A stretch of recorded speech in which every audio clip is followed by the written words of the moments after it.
નમસ્કાર. આજના વિડીયોમાં તમારું સ્વાગત છે. આવનારી પોલીસ કોન્સ્ટેબલની પરીક્ષા માટે બંધારણના અગત્યના પ્રશ્નો આ વિડીયોમાં લીધેલા છે, જે આવનારી પરીક્ષામાં તમને ઉપયોગી બની રહે. આ ચેનલ લાઈક અને સબસ્ક્રાઈબ કરશો, જેથી દરેક વિડીયો તમારા સુધી પહોંચી શકે.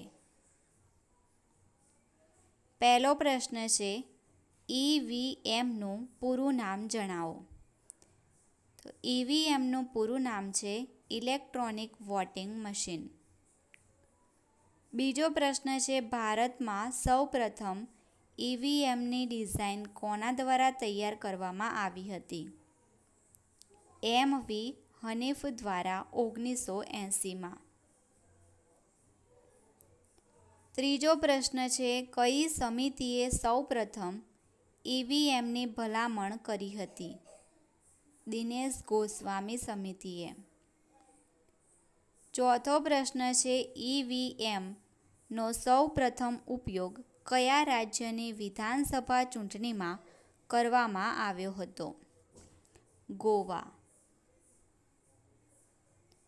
પાંચમો પ્રશ્ન છે, EVMનો સૌ પ્રથમ ઉપયોગ કેટલામી લોકસભામાં સૌ પ્રથમ વખત કરવામાં આવ્યો હતો? 12મી લોકસભામાં. છઠ્ઠો પ્રશ્ન છે, એક EVM મશીનમાં કેટલા મત નાખી શકાય? 3840. સાતમો પ્રશ્ન છે, VVPATનું પૂરું નામ જણાવો. તો water verified paper audit trail. આઠમો પ્રશ્ન છે, સૌ પ્રથમ VVPATનો ઉપયોગ કયા રાજ્યની ચૂંટણીમાં કરવામાં આવ્યો હતો? નાગાલેન્ડની 2013માં. નવમો પ્રશ્ન છે, વર્ષ 2014માં કેન્દ્ર સરકારે લોકસભાની ચૂંટણીમાં ખર્ચ મર્યાદા વધારીને કેટલી કરી છે? 77 લાખ. 10મો પ્રશ્ન છે, વર્ષ 2014માં કેન્દ્ર સરકારે વિધાનસભા ચૂંટણીમાં ખર્ચ મર્યાદા વધારીને કેટલી કરી છે? 30.8 લાખ. 11મો પ્રશ્ન છે, કોઈ સંસદ સભ્ય કે વિધાનમંડળના સભ્ય તરીકે ચાલુ હોય તેવી વ્યક્તિને કોઈ ગુના માટે કેટલા વર્ષની સજા થાય તો તેની સભ્યતા રદ થાય છે? તો 2 અથવા 2 થી વધુ વર્ષ. 12મો પ્રશ્ન છે, વર્ષ 2013માં સુપ્રીમ કોર્ટ દ્વારા કેવા વ્યક્તિને ચૂંટણી લડવા પર પ્રતિબંધ ફરમાવ્યો છે? તો જે વ્યક્તિ જેલ અથવા પોલીસ કસ્ટડીમાં હોય. 13મો પ્રશ્ન છે, રાષ્ટ્રીય મતદાતા દિવસ ક્યારે ઉજવાય છે? 25 જાન્યુઆરીએ. નોટાનું પૂરું નામ જણાવો. તો નન ઓફ ધ અબાવ. 15મો પ્રશ્ન છે, ભારતમાં સૌ પ્રથમ નોટાનો ઉપયોગ કયા રાજ્યની વિધાનસભાની ચૂંટણીમાં થયો હતો? છત્તીસગઢની 2013માં. 16મો પ્રશ્ન છે, રાઇટ ટુ રિજેક્ટ મતો કેટલા ટકાથી વધુ હોય તો ફરીવાર ચૂંટણી કરવી પડે છે? 30%. 17મો પ્રશ્ન છે, સૌ પ્રથમ ચૂંટણીમાં આચારસંહિતાનો પ્રયોગ કયા રાજ્યમાં થયો હતો? કેરળમાં. 18મો પ્રશ્ન છે, કયા વર્ષથી ચૂંટણી પંચે સૌ પ્રથમ તમામ રાજકીય પક્ષો પર આચારસંહિતા લાગુ કરી હતી? ઈસવીસન 1971માં.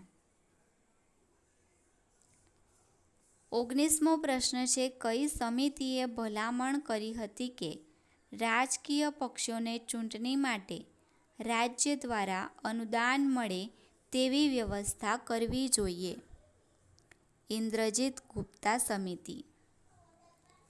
20મો પ્રશ્ન છે, ભારતીય જનતા પાર્ટી એટલે કે બીજેપીની સ્થાપના ક્યારે થઈ?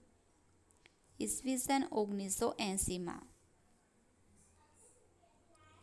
21મો પ્રશ્ન છે, કયા મહાનુભાવે પક્ષહીન લોકતંત્રની તરફેણ કરી હતી? જયપ્રકાશ નારાયણે. 22મો પ્રશ્ન છે, ઓછામાં ઓછા કેટલા રાજ્યમાં રાજ્ય સ્તરીય પક્ષનો દરજ્જો ધરાવનાર રાજકીય પક્ષને રાષ્ટ્રીય પક્ષની માન્યતા આપવામાં આવે? 4.